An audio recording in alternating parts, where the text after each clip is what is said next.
Welcome to the next perfect step. I'm Lori Tremblay. And I'm Kim McStay. And today's topic of conversation is one that I'm really interested in. I'm sure a lot of our listeners will be. A lot about finances. And with all the chaos and everything that's going on in the world and the financial collapses and etc., my brother here, who I'm going to introduce in a second, is going to help us with this topic. And he's incredibly intelligent when it comes to all of this financial stuff. He's been researching it for a very long time, and he's fascinating to listen to. I don't have a clue half the time what he's saying, but he'll try to explain it and break it down for us. So introducing Chuck McStay, my brother, has a BS degree in economics, management, and marketing. He is a co founder of Beings on Purpose, and their mission is to encourage and facilitate the rise in global consciousness along with humankind's ascension with Gaia into the 5D. Chuck, welcome to the podcast. Welcome back. Yes, thank you. Back, Yeah. that's right. Thank you. Yes. You had him Yeah. on before. Yes. Yes, But yes, this is great. Thank you very much for having me back. And I've watched every single one of your episodes. Aw, It's that's great. fantastic. There's something to take away from every single one of them. Thank you. thank you. Thank you for that. That's great. So to get started, what would you like to tackle first in this? Well, first, since we're going to Confusing. talk about finances, like to let everyone know that I am not a financial advisor. Everything that I have accumulated over time has been for my own curiosity, and you can take or leave some of the things I say because I have a different perspective based on whatever the source of my information and how it combines with other sources. So that's that. Well, you can also talk about the future of Yes. money and what's coming, Mhm. because I think a lot of people, including myself, are interested in that, Yeah. but don't know much about it. So Yeah, it's we can demystify it. yeah.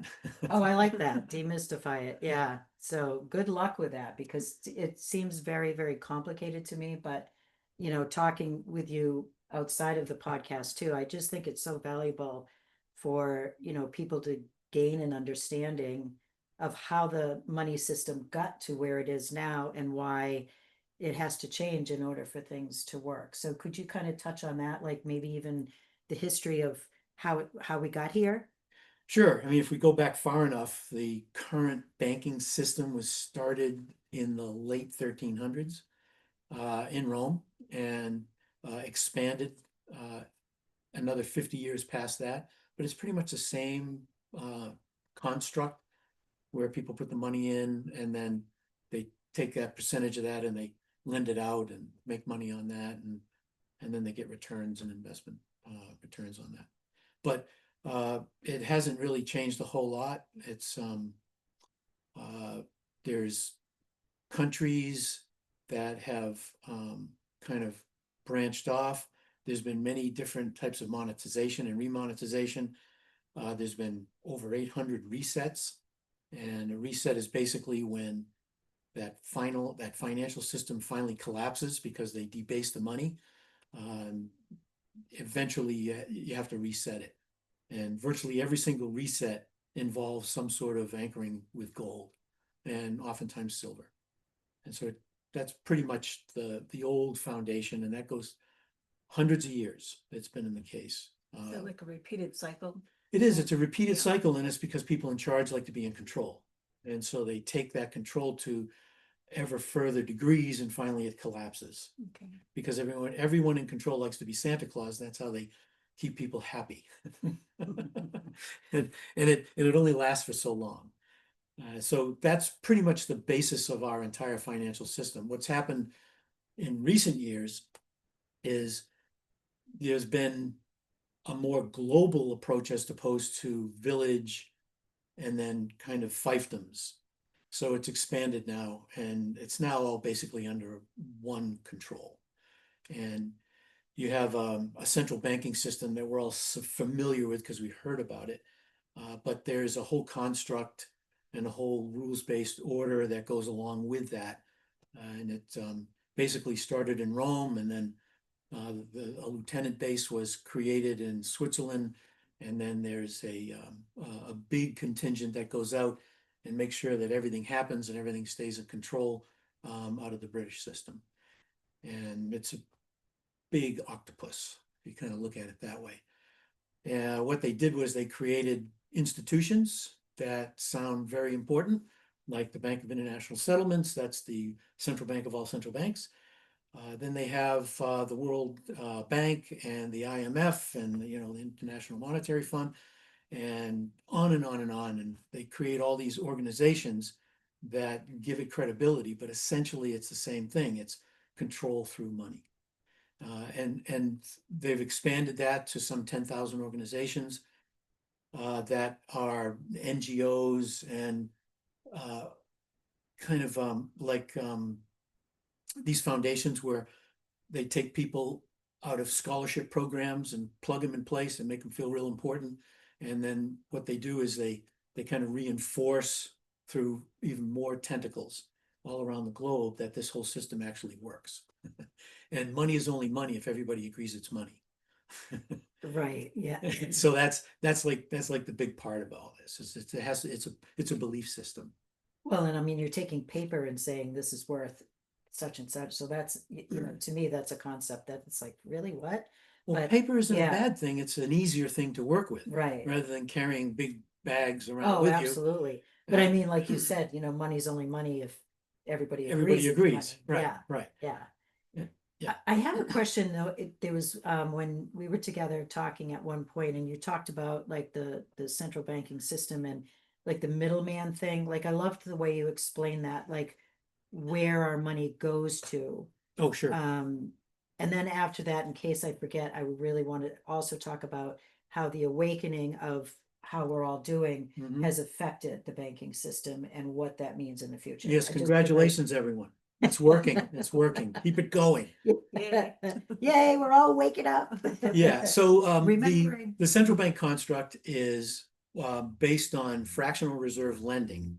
So every unit of value, or dollar, let's call it, is loaned into existence. And then you have I'm losing my train of thought already. What happened? So so it's fractional reserve lending, and I don't know. I'm trying to blank all of a sudden. You're just, going into the awakening stage. I know. right You now. caught me with the awakening. Hey, wait a minute. I wrote notes. Where's my notes? Good. Yeah, there it is. Oh yeah. Yeah. It's fiat money made out of thin air, fractional reserve lending. And that's where, Good save. Yeah. yeah, no kidding. That's why he claims he's not a financial. See, don't listen to me. And by the way, the BS that I have in economics, it's BS. Love that. Which was all the institutions. I never got along well with institutionalized learning. Yeah. And me either. all of my professors will tell you that. So fiat is just money created out of thin air. That dollar represents, it's actually, if you look at it, it says it's a note, which means it's redeemable by something. And all it really is a debt instrument. And you're basically carrying around notes of debt.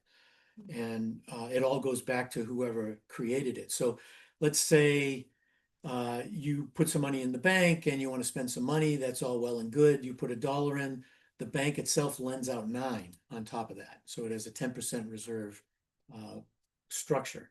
And where does the 9 come from? It comes from thin air, but it's created through a series. So there's commercial banks that lend to the smaller banks and mid-sized banks, and they all get their money from the commercial window, which is from the central banks.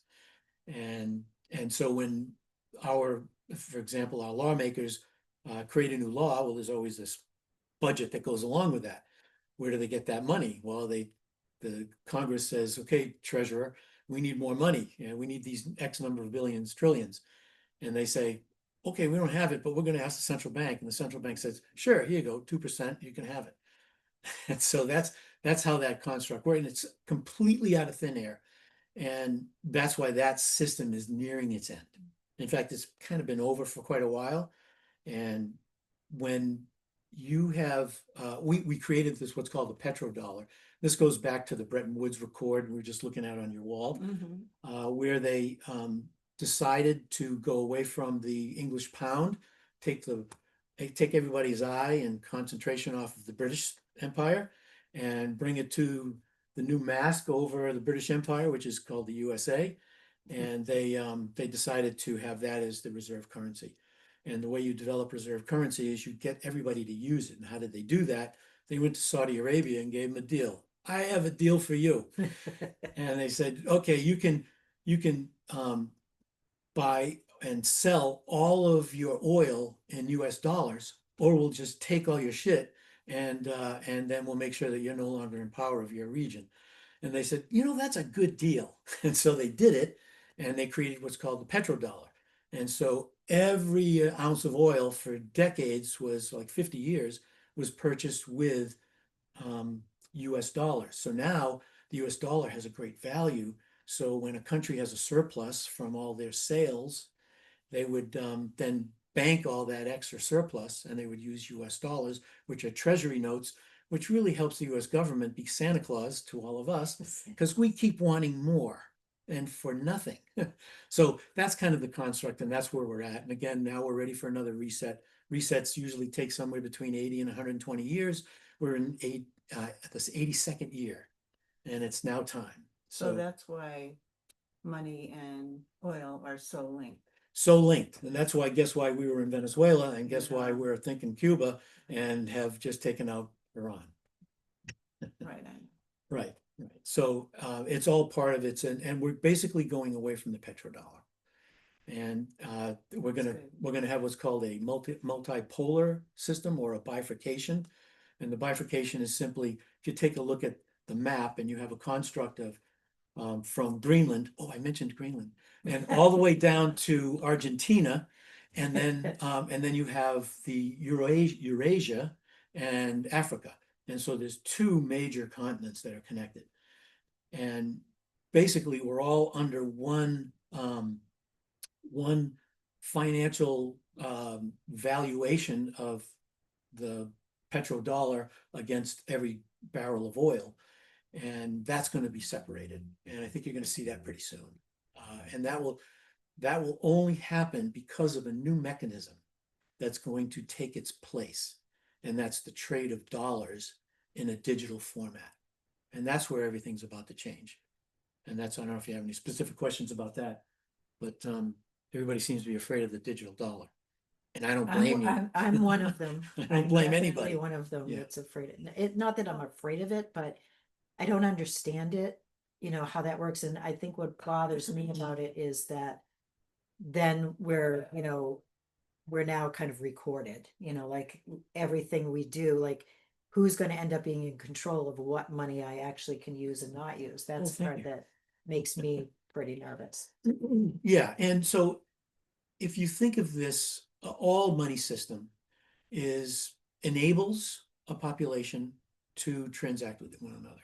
And it enables that and makes it easier. And the control component helps the government stay in control of the process of that. If you look at those money systems that have come and gone, and this one's that's coming, think of it as part of the yin and yang. There's good and there's bad. And there's a fine line in between. And it depends on who's in control and what we allow those controls to be. And so it's really up to us. We just don't believe that. That makes me feel better, but you're right. I mean, I don't, but I'd like to. Right, absolutely, absolutely. And you've often heard the term vote with your feet. Well, they also vote with your pocketbook.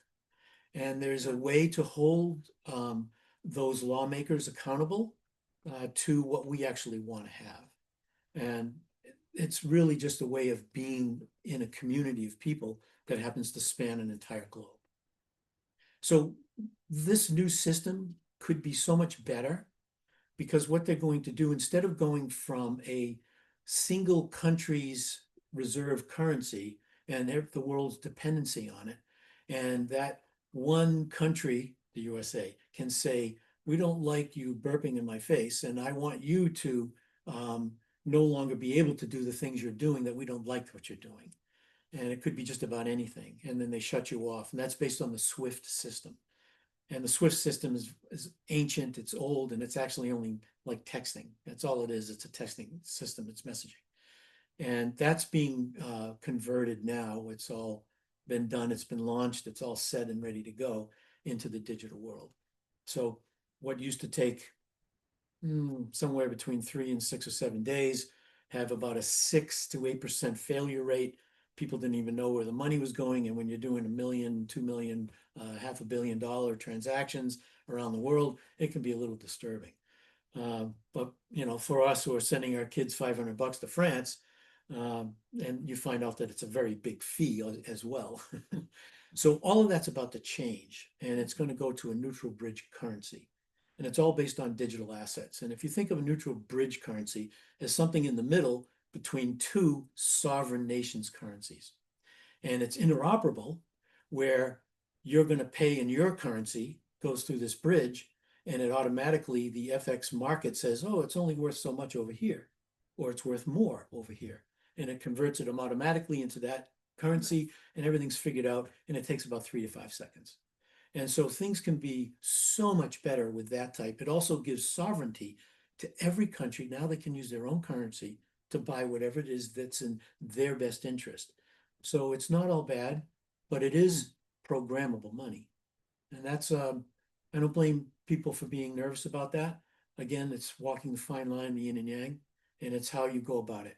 Could you give an example of like the benefits and then maybe the drawbacks? Just kind of a brief. Sure. So the benefits are you can move money peer to peer from individual to individual in seconds. And you Like can, Venmo or something like that. like Venmo, only Venmo is actually a 3+ day process, which is why they charge you more for over a certain amount, like $500. Because there's corresponding intermediaries that are holding cash on hand in order for you to get that cash given to you right away. And so it doesn't cost a lot for them to do that under a certain dollar amount. That's why the threshold is 500. Okay. And so that's how that kind of works. Okay. This way it'll be peer-to-peer automatically, and it'll go right into your account. Unfortunately, since 9/11, we can talk about that in another rabbit hole, but since 9/11, we've had KYC, Know Your Customer, and AML, which is anti-money laundering, AML, anti-money laundering. Those are things that you have to give up your identity for that. You'll also have to have a digital identity, which, by the way, most of us already have. We just don't know it. It just hasn't been all put together into what they're calling a digital identity. What that does is it makes sure that when you peer-to-peer pay, you're identified and it's truly you, and you're identified and it's truly you, because it's all about cryptography. And that's why they call it crypto.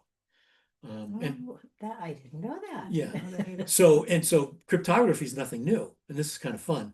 If you go back far enough, you have hollowed out drums and sticks, and they're beating drums, and they can hear each other from miles away, and they can communicate because they understand the code, and it's cryptographics. And so, or the American Indian, or I'm sorry, the Native Americans would use smoke signals and drums and all kinds of things. And then there was Morse code, and so this is nothing new. Right. And It's just digital. yeah, it's all digital. And they're all trying to say this is all private and who's making what and so on. No, this is the government. If you look at your banking system, like now on the internet, you can if you have ever looked, it's 128 bit decryption. And now what they've done is they've doubled it to 256. And that's all they've basically done. They've made it that much harder. And so you've heard of things like Bitcoin and other kind of tokens that are going to be used for this. And they're all based on that encryption model. But that comes out of things like IDARPA. There's all these different divisions of DARPA, and that's usually made for the DoD or the NSA or the CIA. And they make these things so that they can be developed and used and implemented later. And so DARPA? I'm not familiar with. I think I wrote it down in here. I can't remember. It's defense something or other. It's this long list.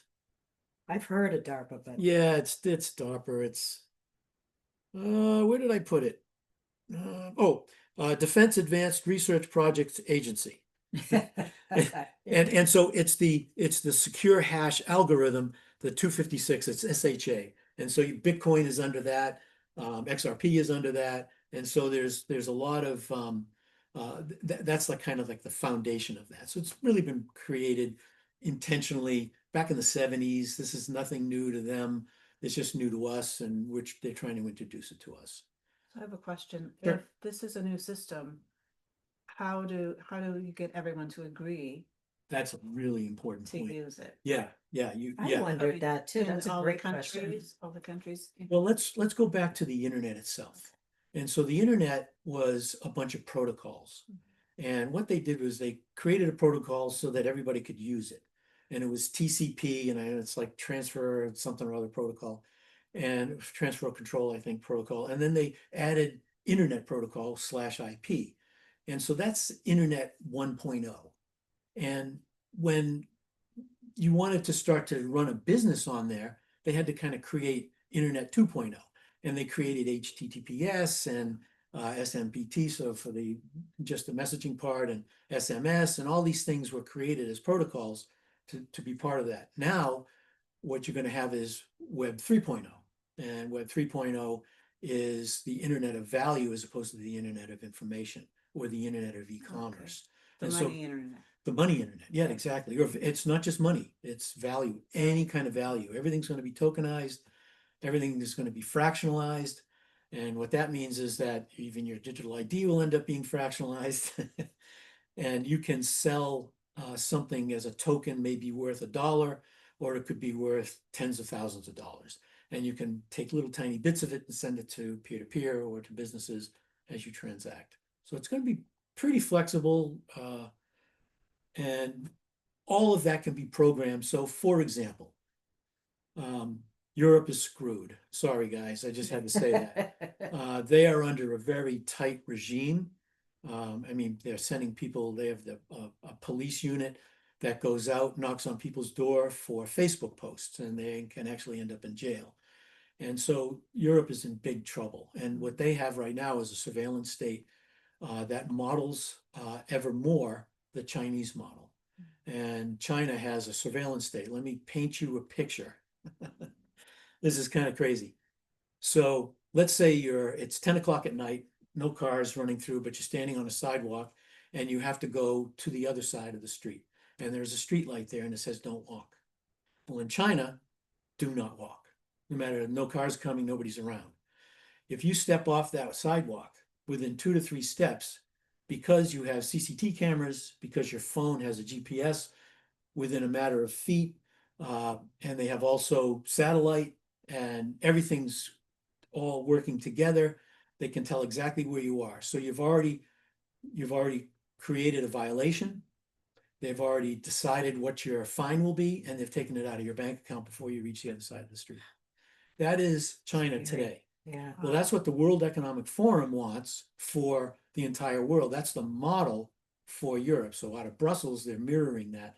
And that's why the European Union is now mirroring that type of use case for the programmable money.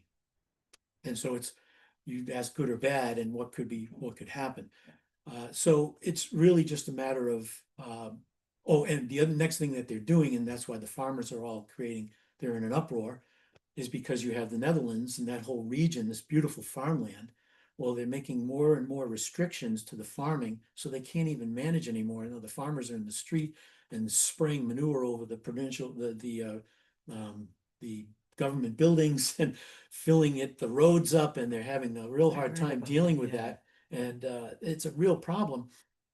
And the reason for that is because they're creating 15-minute cities. These are 15-minute cities, so that they're actually border lines. They're all designed. You can find the maps online, and they're taking territory, dividing it all up. You live in a certain quadrant and so forth, and you have so many credits to go into one of the other quadrants or one of the other zones. The Hunger Games. Yeah, no, Right. exactly. You know? Exactly. And this is where it can go really wrong.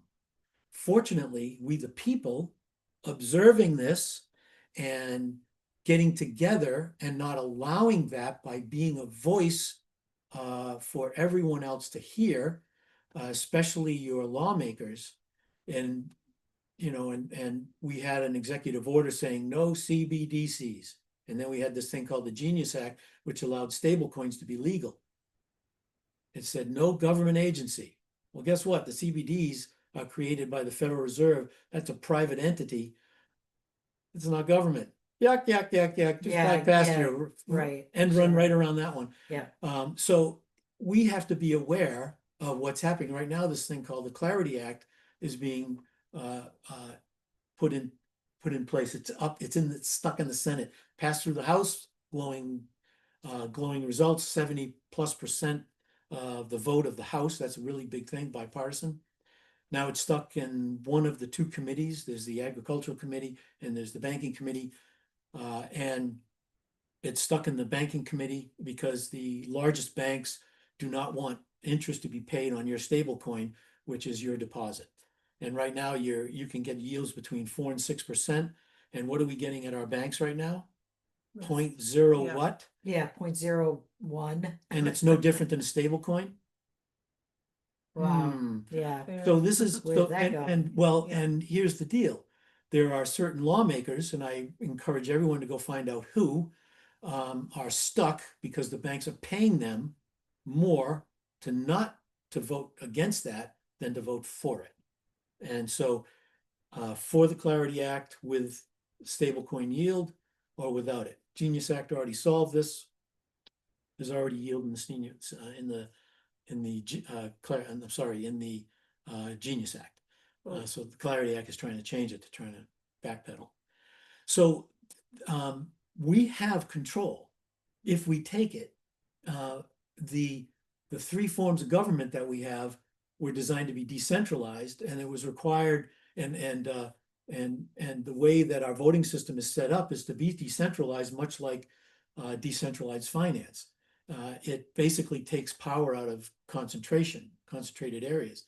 And so that's what we have the opportunity to do. And that's the way we can prevent what's happening in Europe and already is well underway in China from happening to us here in the United States. If we start observing it, and we're not getting, the press is not reporting on all this stuff. So you have to find it on your own. And I encourage everyone to do that. I was gonna say, we have the advantage of, having internet and having someone like you talk about it Yeah. and just, letting us know, because it's important to speak about it. Yeah, absolutely, absolutely. And I didn't come up It's with all this on my eye-opening. own. There's a lot of people talking about it. Yeah. You just have to step outside of your comfort zone. I like to say to folks that the reason I know these things is because I'm someone who doesn't mind watching ice melt. You said that to me this morning. And I'm that, like, yeah. and that's what total you have to opposite of do. that. You have to listen to conversations instead of the 7-second sound bites that were created by, Yeah, some Yeah. government agency. It was 3 letters. right, yeah. And you have to have a long attention span, which I don't always have. And to hit do that. replay, Yeah. Oh, I can do and that, go over yeah. it and Mhm. take notes. Yeah. And no, don't do No. it. There's tons of resources out there. There's tons of information out there. And we're still not completely censored. We have all kinds of censorship that goes on, but we're not completely censored.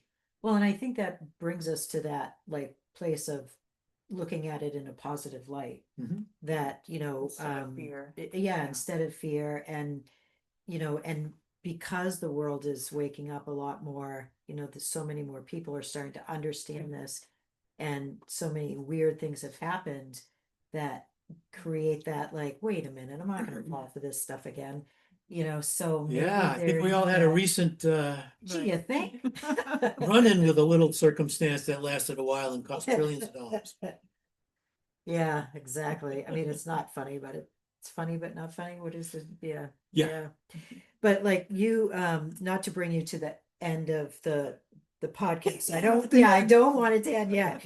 But if you could talk about this a little Yes. bit, because that's the positivity that I really, I think the world needs to, because it's easy to get overwhelmed and, oh man, how are we going to deal with this? But Sure.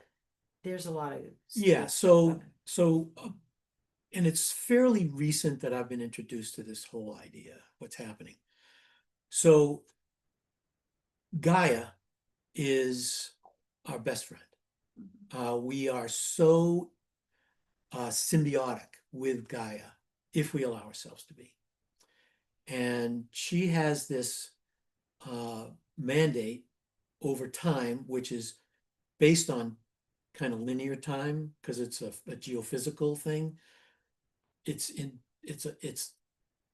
a cycle that she goes through that's in tune with the other planets and the sun. And we're going through the same cycle with her. And if we could just tune into that really well, we will move along with that. And there's always been this cleansing period, like Lemuria and Atlantis, and then there's the Great Flood and Noah. I just remembered that from Bill Cosby's album. Noah, what's a cubit? So if we were to tune into that, we have an opportunity ahead of us. The geophysical rhythm is every 4,000 years, and every 12,000 years, there's the big one. And the 12,000 years comes up in the 2040s, early 2040s. But things seem to be heading in a more rapid pace. We are now having a pole shift, which is where the real climate change is coming from, because climate change is real. And that pole shift is flipping south to north and vice versa. And there's a point in time where the poles aren't completely opposite of each other. They actually will come together at one point, which makes this side weak. And as the earth rotates and exposes itself to the sun, and there are CMEs that blast to us almost every day, but because the magnetic field gets weak at that far point, we have a much higher risk of melting wires, the copper and whatever other metals are in the wires, which happened in 1850, whatever, the Carrington effect. And we're going to experience plate tectonic shifts and so on when things start to really pull. And it's this big time frame that we're looking at. You can go to beingsonpurpose7.com. I have a whole page set up for this with links, everything. It's the geophysical shift page. There's also a huge opportunity for we humankind to work together with a dimensional shift. I have a link to Elizabeth April on there and others. Absolutely phenomenal opportunity for a cleansing period for us to rid ourselves of what we've allowed to help happen to ourselves and be willing and open to that necessary cleansing, just like you would for a 10-day fast. This one's a little bit bigger. But it's a massive opportunity. Before birth, my three sisters and I were brought together in one family to help this process, to help transition. And we'll be discussing that soon. And it is the reason why all of us are here on Earth right now. There's nothing less important than to become unconditional love within ourselves, for ourselves, love ourselves, so that we can see everybody for who they are and be an example, not only for those who happen to notice. And if we can do that alone, that will help turn the tide. There's a percentage. There's 8 billion of us on the planet. The percentage is somewhere around a third. That's a guess. That's been shifting. It was half. Now it's around a third. So guess what? It's in our favor. So the more we stop looking at other people the way we want them to be and as they are, the more we can coexist in a harmonic sense. And that harmony creates a resonance which raises our gathering of light. And this is how we in Gaia can work together to minimize the shift that's coming, the geophysical shift. She wants us to do that. She's been asking for a long time. We just haven't been paying attention. Many have, by the way, I'm not the only one. There's millions of me and others out there that are already well underway in this exact same reason and understanding of why they're here and chose to be here at this time. I think that's so important to clarify too, that there are millions. Millions. And, you know, so like sometimes we feel like, oh, there's just a small group of Yeah. us that are like doing things, but it's not true. There's a huge mass of people that just get it. And, you know, I wanted to read this sentence that you Oh, said. sure. That you know, like this, you know, and just because I think it's so important to like inspire people to not give up, like this, you know, this is a way to, what was the one that I did? See, now I'm all flustered too, because, So you yeah, plan for the worst thank you. Yeah. and you ascend for the best. Oh, yeah. I love that. I Yes. just, you know, and that's such a positive spin on it, you know, no matter what's going on in the world and you know, what's happened with the frequencies and with Gaia herself. And it's just, it's still, there's so Yeah. much hope. And Yeah, and if you want a direct line to two individuals that are out there in a big way representing both of those statements. One is Ben Davidson. He's his podcast, his whole outfit is Space Weather News. And I listen to him every morning. It's less than 4 minutes. And he talks about the CMEs and the plasma and the magnetic field. And he's a scientist and it's absolutely brilliant. And he brings in all of these other scientists from around the world and he's been talking about this for a long time and he's absolutely amazing. And then there's Elizabeth April, and she does remote viewing and she visits and she works with the Galactic Federation of Light. And she brings that other perspective, which is the ascend for the best. And listen to them as I do, and listen to us and everybody you can find. Get your algorithms going, build up that muscle memory, and become unconditional love by loving yourself first. And know that all you have to do is be an example for yourself, and you will resonate with others without even having to say or do anything. Thank you. Wow. And I know that Very it's well been said. said that the future currency is of the heart. Right? Yes, it's decentralized. It's meant to be like our Constitution was written and intended. Although that went awry from day one, but well, that's another story. Which, just as a side, I can go down any rabbit hole. But the First National Bank was a 20-year charter, and guess who backed it? This is our Constitution in 1789. the England. Rockefellers. England. England. Okay. England, First National Bank. Yeah, So, that's all is a mystery. Oh no, it's not. right. If you're willing to watch ice melt. Yeah. Thank you Yeah. for sharing. This is fascinating. Yeah, it's fun. You know. It's fun. It's we have so much to look forward to. Yeah. And we have so many people that are like-minded and like-hearted. Mhm. And let's go have some fun. Yeah, Thank you. and listen to as many as you can so you get everybody's opinion. Yeah, everybody has a little different feel. Exactly. And that resonance really matters. And so find your resonance. Yeah. Is there anything else that you'd like to add to the listeners and viewers? No, just that go back in time on this podcast. There's so many individuals who have given their heart to their interest, their interest in certain categories. And we can find ourselves, a little piece of ourselves in each one of them.